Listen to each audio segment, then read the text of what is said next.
Hey guys, today we're going to talk about SD storage cards. Are they good to use? Are they bad to use? And what are the pros and cons to using them? Alright, so let's check it out. Click, click, click, click and a pick it. Click, click, click, click and a pick it. Click, click, click, click and a pick it. Click, click, click. So when I was getting into photography, I had this bright idea that I would fill up my SD cards with photos, with videos, whatever, and then I would take it out and I would buy another SD card, and that would be my storage solution. Now, I thought it was a great idea, and for I think about the first year and a half, 2 years, that's what I did. I kept buying these things, and I had many, many SD cards. And I thought, if I'm buying time on the internet to have it stored somewhere, then that's going to cost something. But once I paid for it, buying the SD card, it was a done deal, right? So that was my initial thoughts until I started to look at some of the cards and they were getting corrupted. And I thought, how can that be? How can these cards corrupt just sitting there after being used the one time? And so that kind of put the kibosh on my using my SD cards for storage. So let's see what some of the corrupted photos look like. And imagine my surprise. You have these photos that you're trying to save that you really like, and you didn't copy them anywhere else, and you go to plug in your SD card, that's your only storage solution, and it's like, uh-oh, why are these photos not looking like photos anymore? There's lines in them, the colors are all weird, and it was a real eye-opening experience. And after that, I cut that experience out.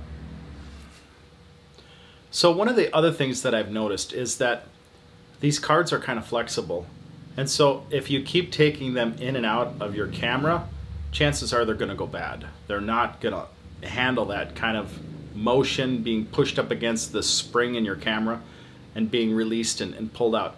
And so I've had cards, especially in my Sony camera, I had an $80 card get corrupted from taking it in and out within 3 months. And so I had to buy an $80 SD card, and that was not a happy day. Most of these smaller ones that work in my Sony, these are like $10, $20 cards. They're not that much money. So when an $80 card became corrupted, I'm like, oh boy, something's got to change. We've got to do something different. So what I figured out is if you plug into your camera and plug into your computer, you don't stress out that SD card. You're not taking it in and out, in and out, in and out. And since I've started plugging into my cameras, I don't have the SD card issues that I used to have. So what I like to use is I like to use a backup hard drive. And I believe this is a Transcend hard drive.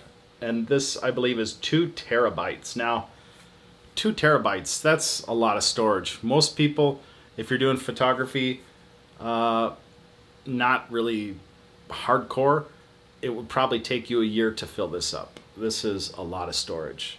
Now, if you're just an amateur, just poking around, this might take you 3 years to fill up.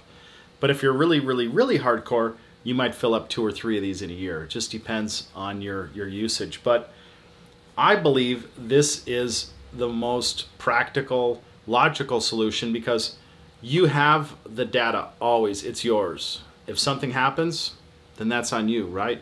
You're not relying on a cloud that somebody else owns, somebody else has you hostage over. You're not paying a fee each month. This is a one-time deal. I think this cost me 2 terabytes. I think this was around 150 bucks. But I always have it. It's a done deal. I'm not paying any more money on it. And this one is full. And so I usually average between 1 and 2 terabyte storage units when I go to do my storage. You can get bigger, but then the files take longer to find in your hard drive sometimes when you're floating through the files in the list. So I've always noticed that if you get too big of a storage bank in one shot, then everything kind of becomes hard to find. But if you break it up, maybe 1 terabyte for this type of solution, 2 terabytes for this type of, maybe your video, you do 2 to 5 terabytes, and that way you kind of keep it more scheduled in different itemized locations. And that kind of breaks it up, makes it a little bit better. And that's what I found anyway. All right, so to sum things up, SD cards are a wonderful invention, but they're not a permanent solution. So they can easily be bent and corrupted. What's in here is easily damaged from temperatures, from motion, from flexing. They're not a permanent solution. Don't use your SD cards for long term. Try to copy everything off of those SD cards onto a hard drive somewhere. Now there is a saying, you should have your data backed up in 2 places. So you can use the cloud, you're going to pay for it, and a hard drive, or you can use 2 different hard drives. I am trying to get away with just the hard drive on my computer and an external hard drive. Maybe that's good, maybe that's bad, but a lot of times, like for the video stuff, I'll upload it onto YouTube, so at least it will be in one other location. So try to plan your things out. These are not long-term, they're just temporary.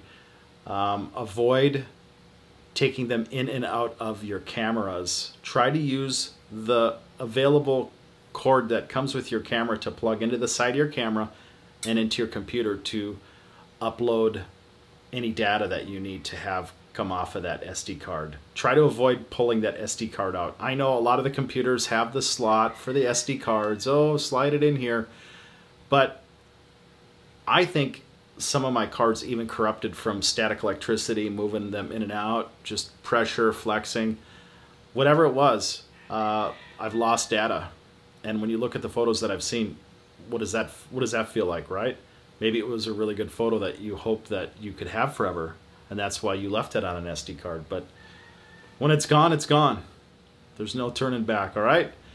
All right, so those are my thoughts today on SD cards. Hopefully that helped, and if it did, throw me a like, click subscribe, and let's grow together. Thank you.